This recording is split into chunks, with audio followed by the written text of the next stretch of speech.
Hey, what's going on, everyone? This is Luke Miller with My Simple Land out here in Fort Valley, Virginia, here in the Shenandoah Valley.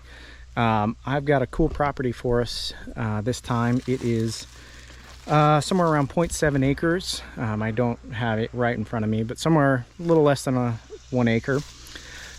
Cool building lot in a really cool subdivision, and I say subdivision and I use that very lightly.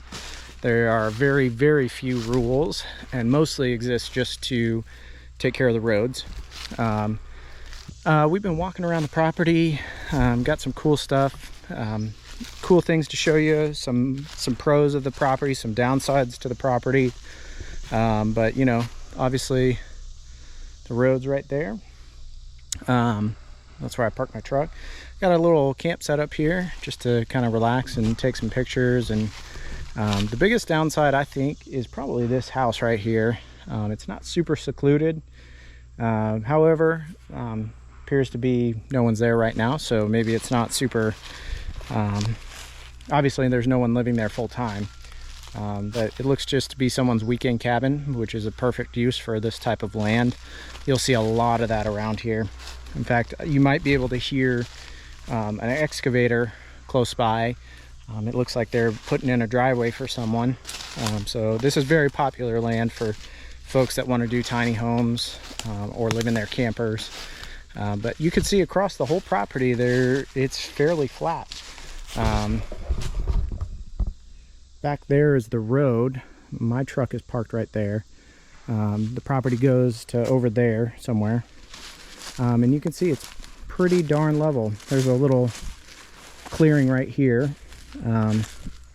Certainly enough space for a camper. Tiny home, small cabin, plenty of room for sure. This one does not have a septic system or a well on it. However, probably wouldn't be too difficult to get that. So septic's not required if you're living in an RV. There's, at least according to the neighbors, see lots of like porta potties, and I don't think there's any outhouses around here. I don't think you can just do your own outhouse per Virginia law, but lots of porta potties from folks. And you can just see, like, there's some cool stuff in here. You got a natural barrier right here. And then check this out. This is really cool. This is just like a natural pit. And I don't really know how this came about, but you can kind of see, like, it's been there for a while. It might be hard for the camera to pick it up, but it is deep and it's really cool. So kind of a unique feature. So back that way is actually the community pond where you can fish and do all that stuff. So I'll throw in some pictures of that. But yeah, just a cool property. You know, real simple building lot, cheap, affordable.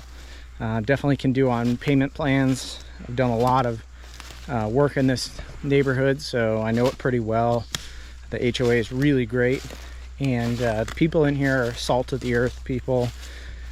Not much cell service, if I recall. Yeah, I don't have anything right here, so you'll probably need some Starlink or some sort of other satellite phone, or no phone, if that would be if that's your goal. But yeah, Starlink would be your best bet here. And you know, you're real close to town. This is about 30 minutes from my house and about 25 minutes or so from Walmart, Target, Lowe's, you know, major shopping center. So you know, it's rural for sure, but in rustic, but not too rustic, and definitely some cool features. This is probably ideal for someone who wants to have a spot that's less than 2 hours from DC, probably around an hour and a half or so from DC, and four-wheelers, people who are into off-roading. Signal knob, and it's escaping me, but I'll put it in here. But the four-wheel drive trail's right up there. So this is a fantastic spot for a base camp with you and your buddies before you go hit Signal Knob and whatever trail that is. But yeah, it's a great little property. It should be available soon.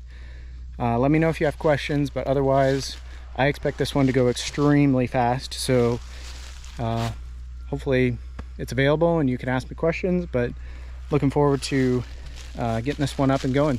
Thanks.